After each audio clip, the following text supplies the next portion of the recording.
kailangan lang natin ng 6 feet na lupa. Eh, bakit tayo naghahangad ng napakalawak na lupain kung kailangan lang natin ay 6 feet na lupa kung tayo ay mamatay? Merong isang farmer na nakipag-deal kay Satan. Sabi ni Satan, lahat ng nakikita mong lupain yan ay mapapasayo. Sabi ng farmer, wow, paano?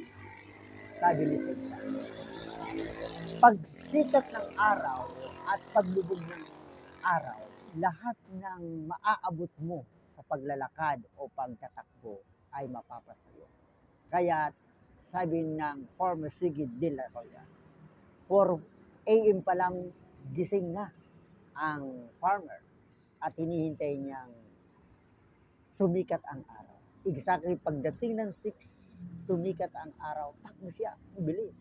10 o'clock, sabi niya, malayo pa. 12 o'clock, sabi niya, malayo pa, pwede pa. Kaya nagtakbo pa siya hanggang 2 PM. Sabi niya, pwede na akong bumalik. Kaya takbo siyang pabalik. 4 o'clock, malayo pa siya. 5:30, malapit na siya. 5:50, malapit na siya. Pero last 6 seconds bago sa finish line, siya ay nadapa.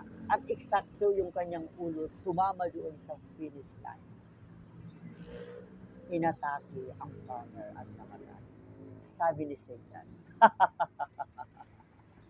yan, naghahangad ka ng napakalawak na lupain.